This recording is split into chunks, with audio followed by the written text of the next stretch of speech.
नमस्कार सबैजनालाई। हामी अहिले एपीएस 7th एडिसनको प्लेलिस्टमा छौं, जसमा हामीले हाम्रो प्रिभियस ट्युटोरियलहरुमा एपीए को basic page setup, different level of heading setup and then गएर त्यो हाम्रो टाइटलहरु जुन हुन्छ, हेडिङहरु जुन हुन्छ, त्यसलाई त्यो लेभल अनुसार हामीले स्टाइल गरिसकेपछि हामीले टेबल अफ कन्टेन्ट कसरी इन्सर्ट गर्न सकिन्छ भन्ने कुरा हेर्यौं। देन यस ट्युटोरियलबाट हामी टेबल एन्ड फिगर स्टार्ट गर्नेछौं, जसमा हामीले फर्स्टमा टेबल कसरी इन्सर्ट गर्ने र त्यो टेबलको जुन बोर्डरहरु हुन्छ त्यो चाहिँ हामीले कस्तो गर्नुपर्ने हुन्छ। एपीएस 7th मा हामीले स्टाइलिङ गर्नु पर्दाखेरि टेबललाई भनेर हेर्नेछौं। So let's begin. फर्स्टमा हामी के गर्नु पर्यो, हामी हाम्रो डकुमेन्टमा टेबल कहाँ इन्सर्ट गर्ने हो त्यहाँ जानुपर्ने हुन्छ।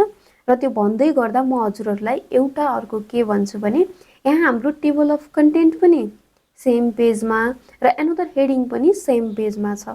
यस्तो हुँदाखेरि हाम्रो ह्याबिट के हुन्छ, हामीले कुनै हेडिङलाई नेक्स्ट पेजमा लग्यौं भने हामीले इन्टर प्रेस गर्दै लग्ने हाम्रो ह्याबिट हुन्छ, बट हामीले त्यो गर्नु हुँदैन।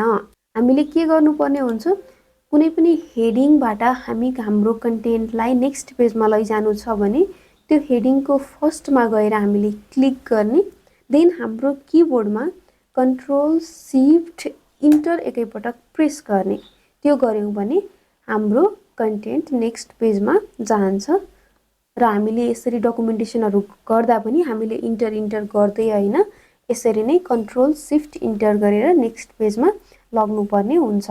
अब हामी लागौं हाम्रो आजको एजेन्डातिर, जसमा हामी एउटा टेबल इन्सर्ट गर्दै छौं एपीएस 7th एडिसनको। हामीलाई जहाँ टेबल चाहिएको हो फर्स्टमा त्यो लोकेसनमा जाने, टेबल इन्सर्ट गर्दै गर्दा। देन इन्सर्टमा जान सक्नुहुन्छ। इन्सर्टमा गएपछि यहाँ टेबल भनेर छ, टेबलमा गएर आफूलाई कतिवटा रो कोलम चाहिएको हो त्यतिवटा इन्सर्ट गर्न सक्नुहुन्छ।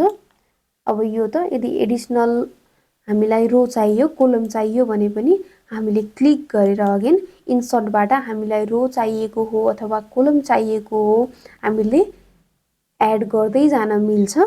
देन अब यता हजुरहरुले हेर्नुभयो भने एपीएस 7th एडिसनको टेबलमा हामी अहिले सबै कुरा हेर्दैनौं। टेबलमा हामीले ख्याल गर्नुपर्ने कुराहरु धेरै हुन्छ, बट टेबलको एउटा स्ट्रक्चर मात्रै हजुरहरुले हेर्नुभयो भने पनि यहाँ टेबलको एभ्री रो कोलममा बोर्डर छैन।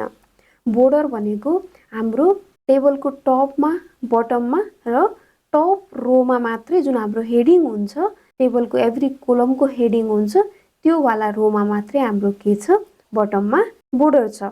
अरु हाम्रो के छ, बोर्डर छैन। एपीएस 7th मा बोर्डर भनेको टप, बटम र फर्स्ट रोमा मात्रै हुन्छ। सो अब हामी के गरौँ, फर्स्टमा एउटा स्याम्पल डेटा एड गरौँ यहाँ। सो यो टेबलमा मैले केही स्याम्पल डेटा एड गरे। अब हामीले के गर्नु पर्यो, अहिले हाम्रो यहाँ सबैमा बोर्डर छ।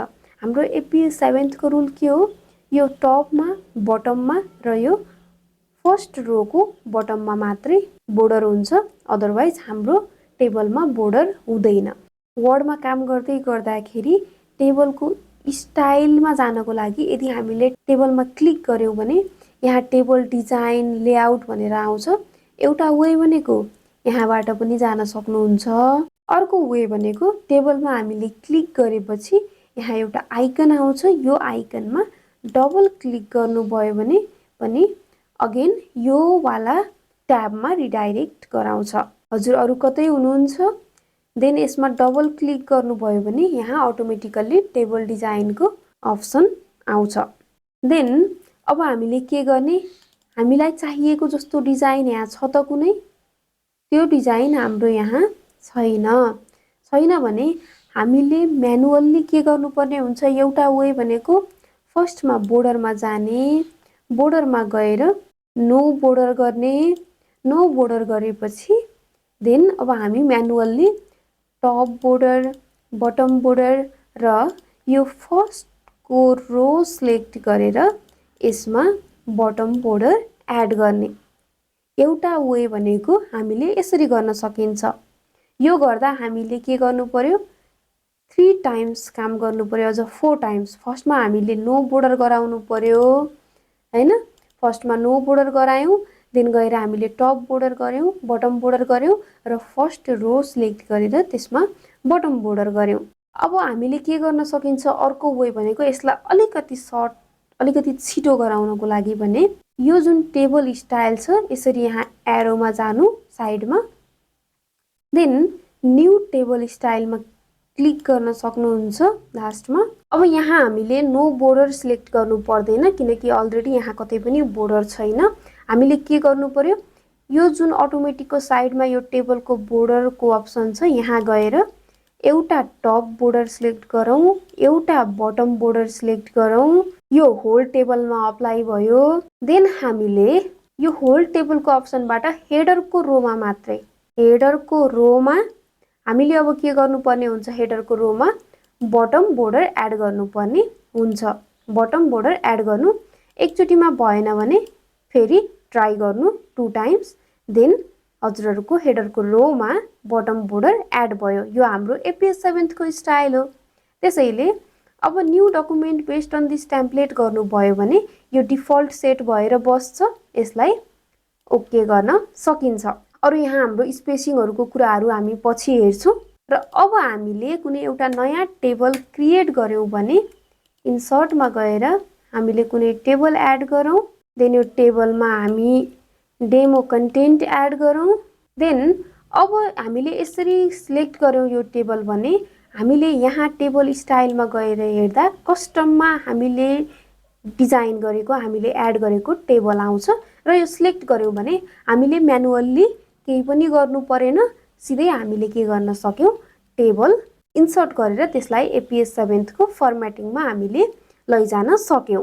अब हामी हाम्रो नेक्स्ट ट्युटोरियलहरुमा हामीले यसरी क्याप्सनहरु एड गर्न प्लस टेबलको अलाइनमेन्ट, टेबलमा नोट एड गर्नु पर्यो भने के गर्ने, यो जुन हेडिङ हुन्छ र यहाँ भित्रको डेटाहरु हुन्छ त्यसको अलाइनमेन्ट के हुन्छ र हामी लिस्ट अफ टेबल हाम्रो जसरी हामीले टेबल अफ कन्टेन्ट हामीले जेनेरेट गर्यौं, इन्सर्ट गर्यौं, त्यसरी लिस्ट अफ टेबल हामी कसरी हामीले एड गर्न सकिन्छ हाम्रो डकुमेन्टमा भन्ने कुरा हेर्छौं।